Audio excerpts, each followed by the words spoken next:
Off. It's early in the morning. I'm gonna fly up and down the beach, and I'm gonna pick another spot to camp in.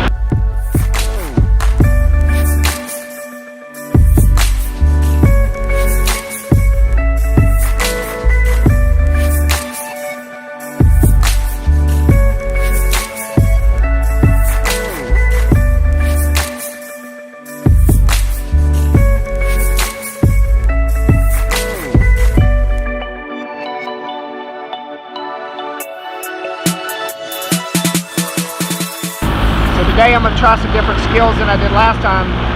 To make fire, I may still make a fire roll, but if I do it, it'll be out of yucca. So charcoal's not going to be the issue, but I'll have to process those yucca fibers in order to make a fire roll out of it.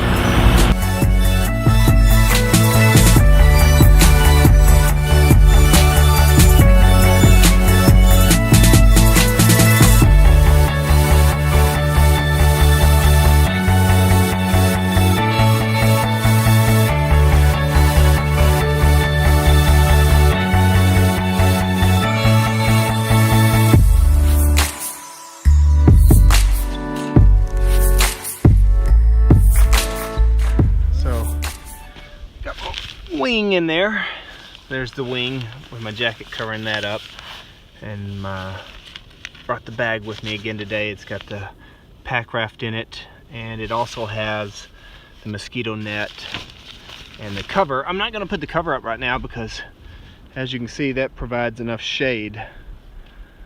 So as the sun goes along, this will kind of move easterly.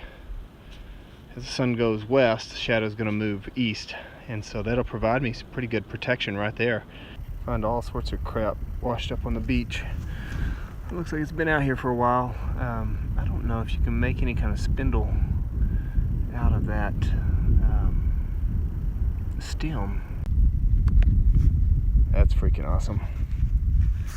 That's some coconut husk right there. Now that's pretty damp, pretty wet, but if I can find another drier piece of that, that would be a good option. This is just too wet. I don't think I can make that work. It's probably been in the seawater way too long, but that would be an option as a fire roll if I can find a drier piece of that. Alright, I've got to watch out for rattlesnakes back in here. They love this stuff. There's all these little ground squirrels that they feed on. I have to process this stuff to get all the little white fibers out and get as much cellulose material out as possible. And so if I can't find a coconut husk dry enough to use, I'll use this for the fire roll. But I've never tried to use these dry leaves, so I'm going to take some of those with me and see if they take less processing. So if I don't find a coconut husk, that would give me an alternative. I've got some of the yucca stalks here, so if I have to, I can use a bow drill.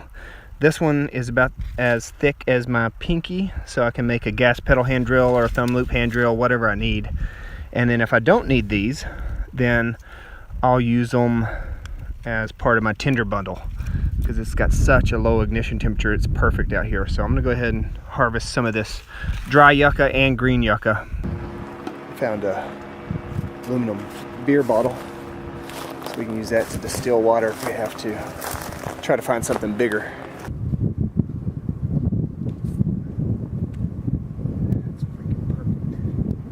This is freaking perfect. So I found these underneath the sand, and I can use this one as my base for my fire roll. Either one of those would really work. Actually, this one may work better because it's a little longer. I mean, it doesn't have this big hole in it. It's not that it's longer, it's just not as good. That is perfect. Anyway, I'm gonna take these with me. So here's some charcoal that hasn't been saturated, hadn't been wet. So really super dry. This is gonna be my best source for the fire roll. I can bust that up and shouldn't have any issue getting a fire roll going. All right, these reeds right here make for really good tinder bundle, especially the smaller leaves. If I can break that off, this stuff right here.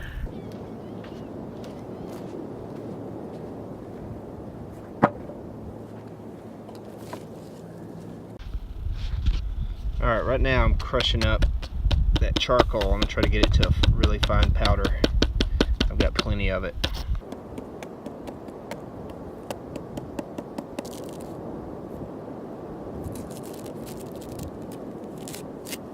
Got the coconut husk ready to dump the charcoal on it, so I'm gonna run the charcoal down it. So I'm gonna take this, oops, get some of the fine powder here. I still gotta chop some of this up. And I'm gonna layer it all the way down through there, but I gotta get it powdered better than it is. It needs to be finer than that. It needs to be like this consistency here, actually finer than that.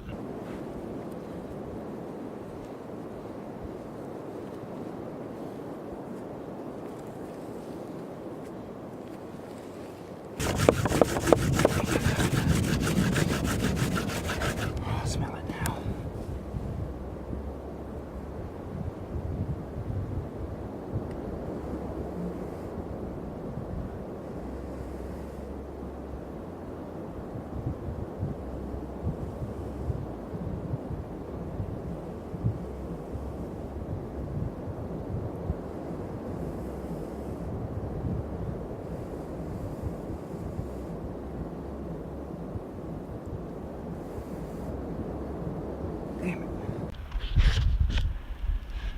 Okay, so I found this piece of aluminum here that I think I can bend. Also found that piece of rebar that's actually almost the perfect length. I could just bend this part out here and use that as a bow. Okay, depending on if that's a softwood or not, I'm gonna make a bearing block out of that so I can get this fire made. I took my shoelaces off and tied a tape knot in them, and then clove hitches at the end. And this is what I'm going to use as a socket. There's my spindle, and my fireboard's ready to go. So we're going to try to knock this bad boy out and see if we can make this work and get a fire going. And I'm going to use my failed effort at the coconut husk fire roll. I'm going to use that as a tinder bundle. Hopefully it's not too wet to take a spark. And if not, I've got the yucca leaves ready, and that cane that I found earlier, I can use that.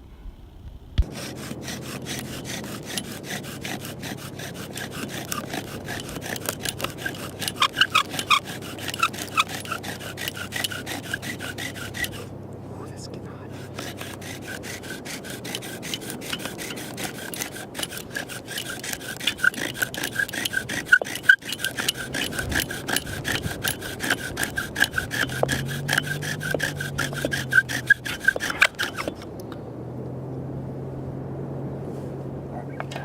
Going.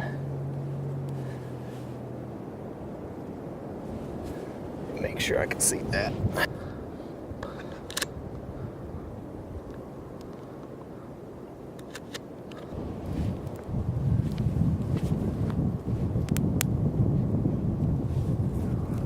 Stuff burn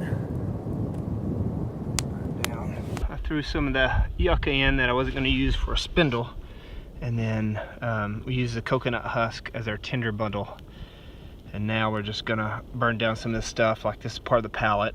That's the thing I try to use for fire roll. This is what I use for charcoal. And we'll just get that stuff to burn again. I bet you I could walk a couple steps and find, in fact I see some right now. So if I just walk over here, and I know I mentioned this in my last video, but there's some sea purslane right there. salty, not as nutritious as the purslane you'll find in. There's a crab hole, and probably dig down and get some crabs tonight if I wanted a meat source. But there's prickly pear in there behind the dunes. So we're out here in the dunes looking for prickly pear, and then there's some prickly pear. But you can see a lot of prickly pear, big old prickly pear over there, and these up here have the fruits on them. But they would be a better option to eat than the pads themselves. I could eat them just like you would eat the pads. And you gotta watch out for the glochids. There's little hairs on there that you need to really burn off. But those are some pretty big prickly pear. These are late in the season. Like in San Antonio, they're already ripe and the deer have already eaten most of them. But down here, I don't know, they may grow several times throughout the year because it's so warm down here. I can get that bedwood off. Yeah, that'd be good. So I can eat that. It'd be better if it was ripe, but it is edible. And there may be some ripe ones, so I'm gonna walk around and see if I can't find some ripe ones, burn these glochids off, and then I can eat these. So what I'm doing right now is I'm burning the glochids off. These little fine little hairs, and you can see, kind of see where they're at. Oops, right around there. Ooh, that's hot. And I'm just burning those off real quick. I'm gonna cut this off and show you how much juice is inside one of these. So I've got a bunch more that I can gather up.